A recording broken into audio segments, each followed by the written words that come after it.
31절 말씀.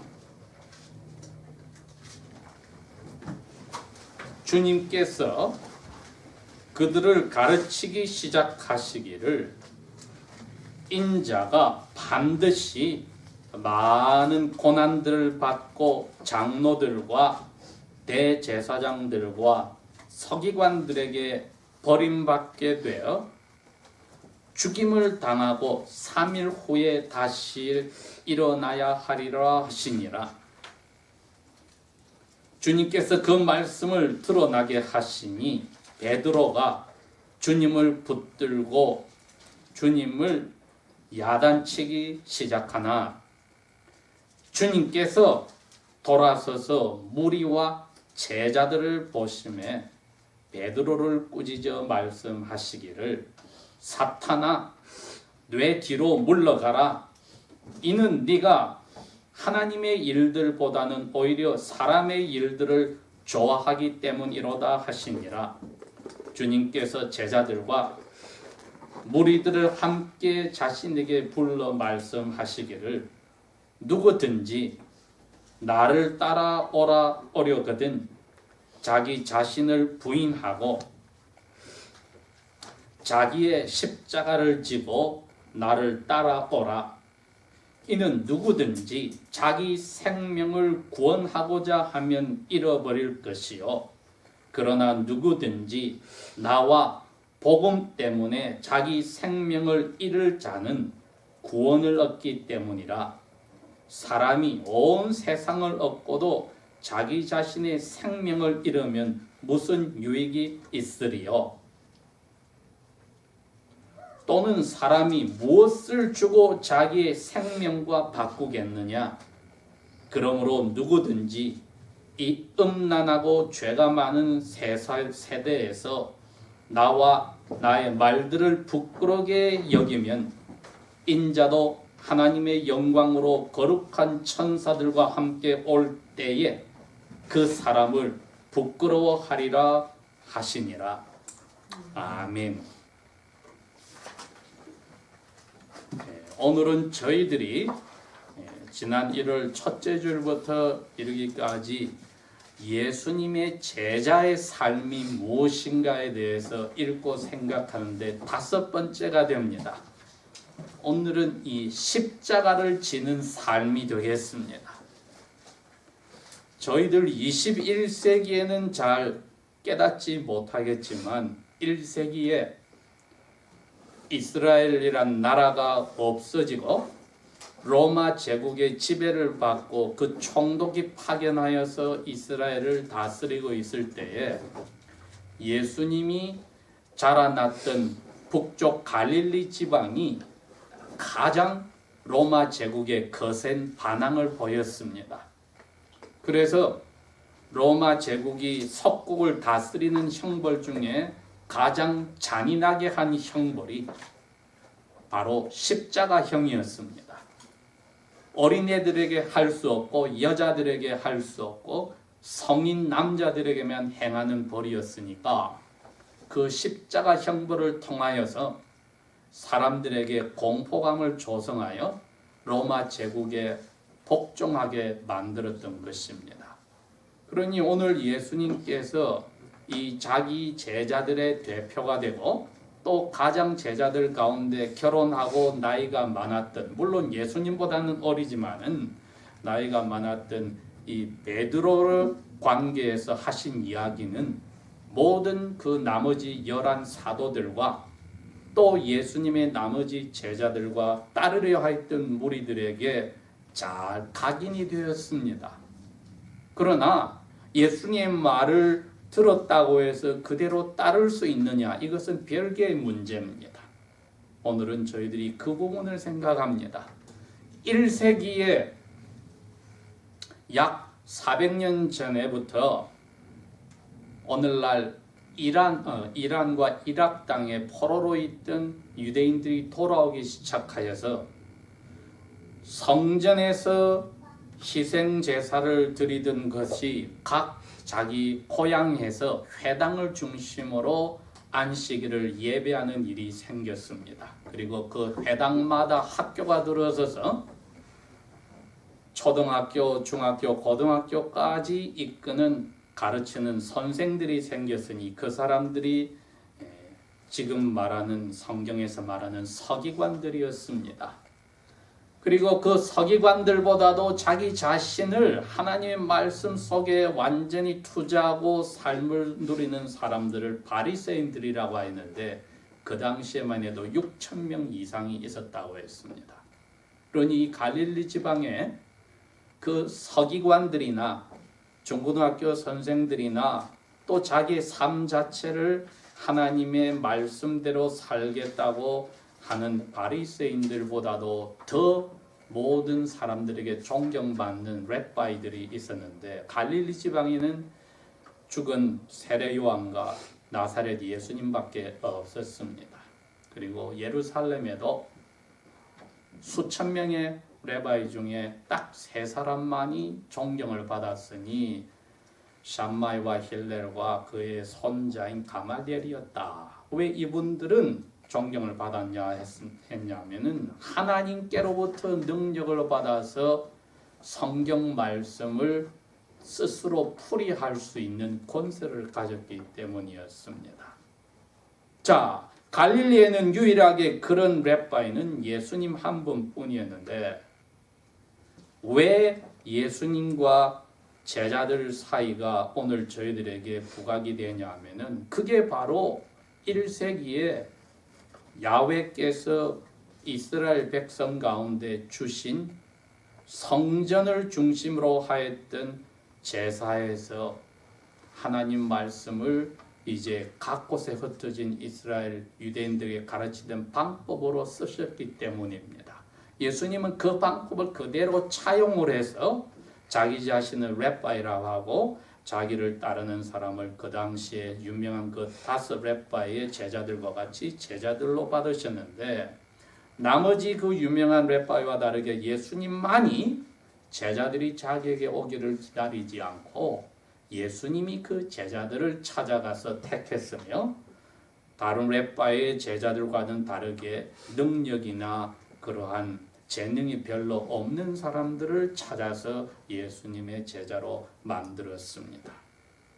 그런데 이 제자들이 오늘 이 8장에 보면은 예수님과 따라다닌 지 근 3년 가까이 세월이 흘러서 제자들은 모르고 있지만 예수님이 알고 있는 약 나머지 6개월 후에 이 관계가 끝나는 것을 이제 처음 깨닫게 된 날입니다.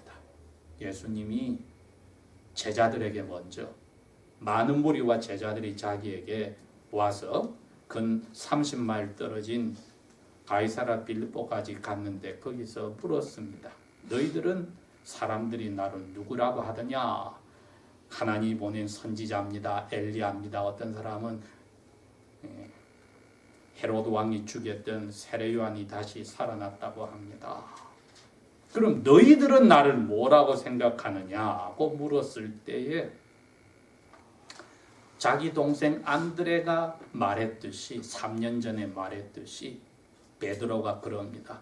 주님은 하나님이 기름 부은 구약 성경에서 예언하신 우리의 왕으로 오실 메시아입니다. 그리고 지극히 높으신 살아있는 하나님의 아들입니다. 하고 자기가 믿는 대로 고백을 했습니다. 여러분, 그 고백으로 충분하지 않습니까? 제자가 그거보다 더 마음에서 오르난 고백을 할 수 있습니까? 자기의 스승님이 누구신지를 정확하게 고백을 했는데 여러분, 그러나 사탄도 그 고백을 합니다.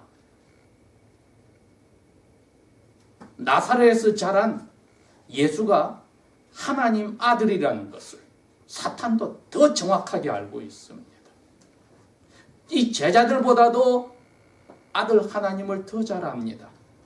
하늘을 만드시고 자기도 한때 그 하늘에 살았고 자기를 따르는 악한 영들도 한때 타락하기 전에 하늘에 살았고 에덴 동산에서 첫 번 아담과 그의 아내를 자기가 어떻게 타락시켜서 인간이 이처럼 짐승보다 못하게 살고 있는지 사탄은 더 잘 알고 있습니다. 그리고 자기가 나중에 이 예수가 세상을 심판하러 올 때 자기들은 완전히 불구덩이에 들어간 것까지 사탄은 다 알고 있습니다. 이 예수가 그 지옥 불구덩이를 불 연못을 만들었다는 것까지 알고 있습니다. 그러니 주는 왕으로 오실 구약시대에 예언이 하셨던 그 하나님의 아들이고 살아계신 하나님의 아들인 메시아라고 고백하는 것만으로 충분하지 않다는 것을 저희들은 오늘 깨달아야 합니다. 아니나 다를까 그 고백을 하고 나서야 예수님이 제자들에게, 이제 제자들은 모르지만 예수님은 압니다. 6개월 후에 예루살렘으로 일주일의 거리를 남쪽으로 내려가서 가면은 자기는 죽으러 가는데 제자들은 아직까지 그 감이 잡히지 않는다 이겁니다. 예수님이 그랬습니다. 31절에 처음으로 이 이야기를 하셨습니다. 사람의 아들, 아담의 자손, 그러나 다니엘서와 에스겔서에서 사람의 아들이라고 표현했을 때는 하나님이 보낼 메시아를 이야기합니다. 너가 나를, 베드로야, 나머지 11 사도들아, 그리고 나머지 제자들아, 너희들이 나를 아는, 그래 내가 인자 메시아야. 그런데 내가 반드시 많은 고통들을 받고 예루살렘에 있는 장도들과 대제사장들과 일반 랍비들에게 버림을 받아서 죽어야만 돼. 그리고 사흘에 다시 살아날 거야. 당연히 12사도들의 나이가 제일 많고 결혼한 베드로가 예수님을 붙잡고 코너로 끌고 가서 예수님을 야단을 쳤다고 했습니다. 그 당시에 나머지 그 하나님이 보낸 선지자와 같은 자리에 있는 랩바이들과 제자들의 사이에서는 있을 수 없는 일입니다. 우리 한국에도 옛날에 그랬습니다. 스승을 뒤를 따라갈 때 많이 떨어져서 해에 가려 생기는 그림자도 밟지 않는다. 그거보다 더하게 스승을 섬기는데 베드로가 예수님을 붙잡고 코너에 데리고 와서 예수님을 스승을 야단쳤다. 있을 수 없는 일입니다. 그러나 이게 왜 베드로에게 가능했냐면 나머지 11사도의 똑같은 마음을 대표했기 때문입니다. 나중에 베드로가 고백했습니다. 우리가 스승님을 따라가서 한몫 잡으려고 다 버렸습니다. 가정생활 재밌게 하는 것도 포기했고요. 사업도 포기했고요. 친구들과 가족들하고 생활하는 것도 포기했고요. 우리 인생을 다 포기하고 예수님께 걸었습니다. 스승님께 걸었는데 다른 사람들이 우리가 얼마나 잘 되는지를 지금 부러워하고 있는데 뭐라고요? 죽어서 버림을 받으신다고요?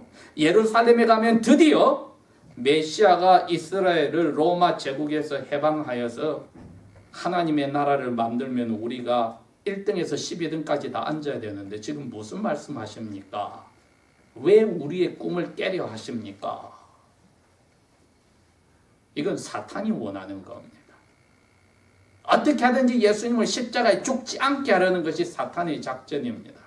그래서 보내신 하나님 아들로서 살지 못하도록 아버지의 마음을 삐뚤어지게 틀어버리게 살도록 예수님을 설득하는 것이 사탄의 일인데 하늘에 계신 아버지의 뜻대로 예수님을 살지 못하게 사탄이 베드로에게 가서 그렇게 꿰던 겁니다. 너 예수에게 왜 이 세상에 와서 살아야 하는지 그 목적을 뒤틀어라. 그게 베드로 너에게 좋은 거야. 너 그러려고 예수를 지금 3년 동안 따라다녔잖아. 다 버리고.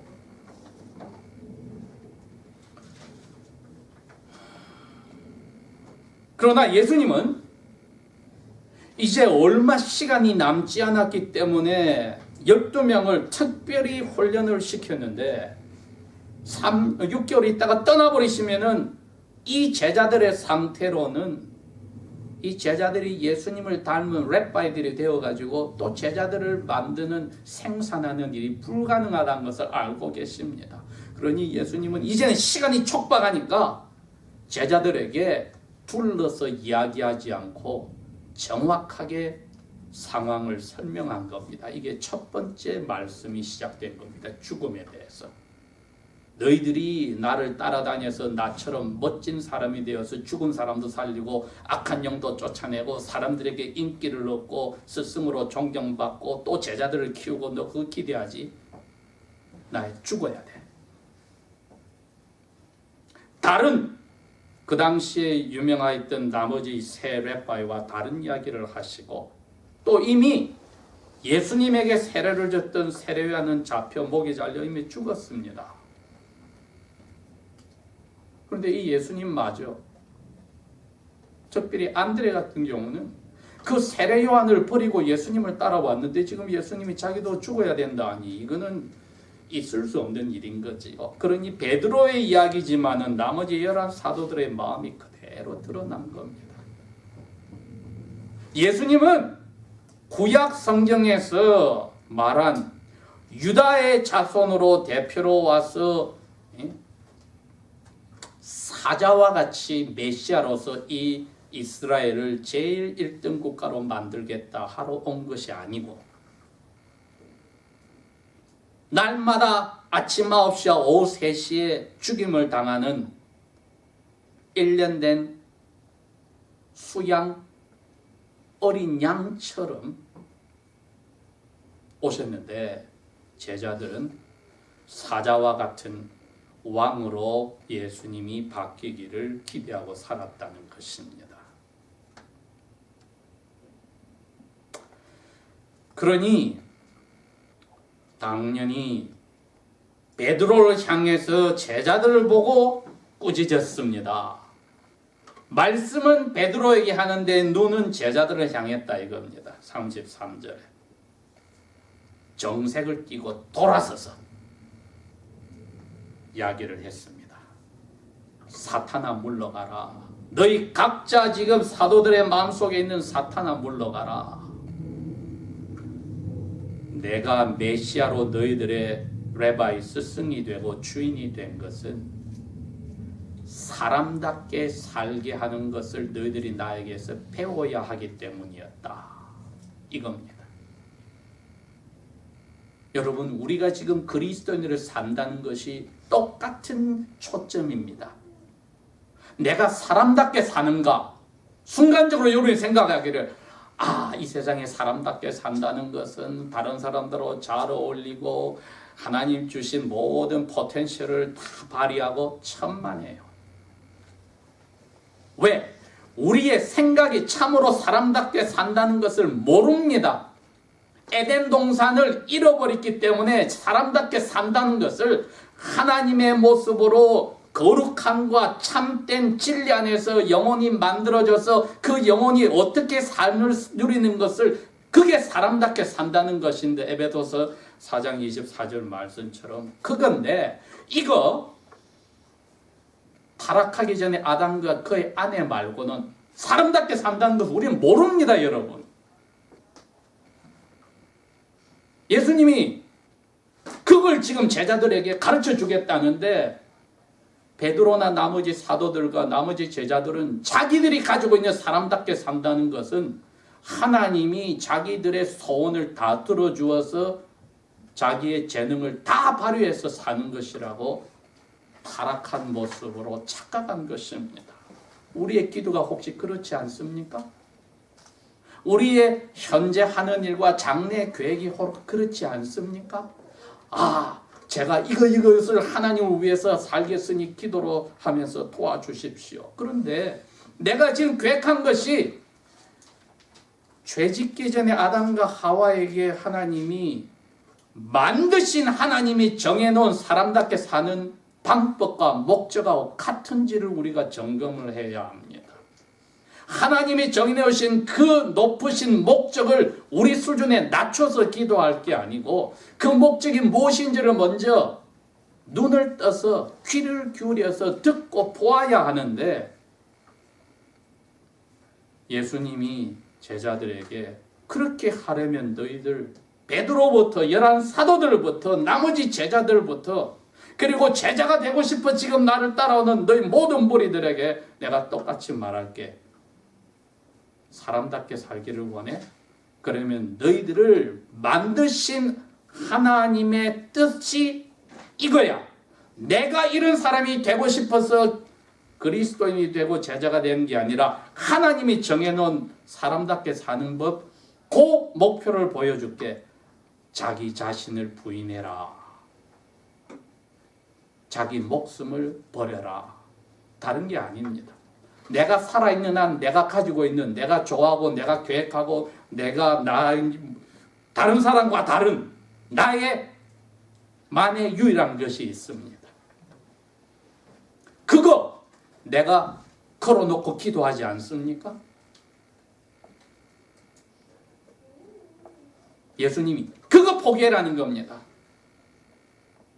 그래서 하나님이 너를 만들어서 엄마 뱃속에서 만들어서 창세전부터 예수 안에서 너를 하나님의 아들 딸로 입양해서 만들어서 예수님 닮아가기에는 하나님이 너를 사람으로 만들어서 참된 아담과 하다가 죄짓기 전의 모습으로 참된 모습으로 사는 거 정해놓은 게 있어. 너 거기에 맞춰야지. 너의 타락한 자기 중심으로 교리에서 말한 대로 사람은 태어날 때부터 자기를 사랑하고 이웃과 하나님을 미워하는 그 정신으로 제자의 삶을 살겠다 하면은 사탄과 같이 될 수밖에 없다는 겁니다. 그러니 제자들도 알고 따라다니는 무리들도 아는 자기 십자가를 지고 따라야 돼. 왜? 내가 죽으러 가니까. 내가 죽으러 가. 내가 내 십자가를 지고 죽으러 가. 그 당시 십자가에 죽는 사람은 자기가 죽을 나무를 뒤에 끌고 갔단 말입니다. 1세기에 이 말을 듣는 분 오해할 사람, 안 사람도 없었습니다. 오늘과 같이 않았다는 겁니다. 우리는 십자가를 금으로 은으로 장식하고 형광을 넣어서 장식으로 걸어놓지만은 아닙니다. 죽는다는 뜻입니다. 그 당시에 벌써 갈릴리 지방에는 반란으로 1500명 이상이 하루에 다 십자가에 달려 죽은 적도 있습니다. 제자들에게 예수님이 현실을 보여준 겁니다. 사람답게 너희들이 에덴 동산에서 더 멋지게 하나님이 너희들을 왜 사람으로 태어나서 살게 한지 그 삶을 살게 하려면은 너 자신이 가지고 있던 거 그거 다 정리를 해. 그리고 너 나와 같이 죽으러 가야 돼.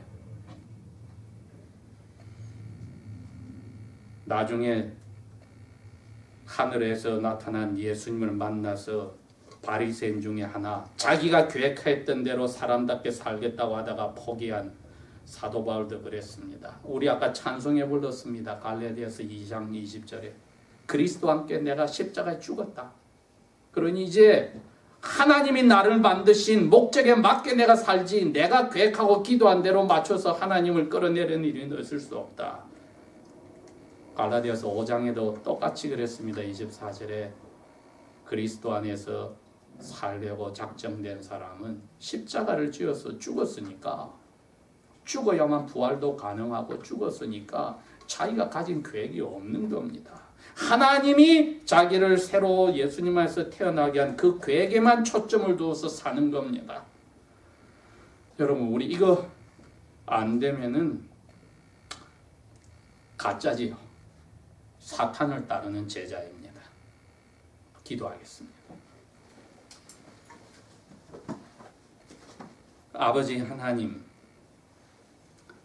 아버지만이 저희들을 우리가 우리를 위하고 챙기고 사랑하는 것보다 더 사랑하시니 가장 사랑하는 아들 예수님을 벌내리고 죽여서 저희들을 아들 딸로 받아주십니다.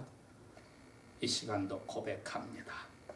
우리 스스로 생각하라면 아버지께서 우리를 만드시고 그리스도인의 제자로 만드신 것 절대로 깨닫지 못하니 성령 하나님께서 우리의 마음을 바꾸셔서 생각을 바꾸어서 아버지의 마음을 우리를 향하신 아버지의 뜻을 깨닫고 따라가게 이끌어 주십시오. 우리를 우리 생각대로 팽개쳐 두지 마시고 건져 주십시오. 예수님 이름으로 감사 기도합니다. 아멘.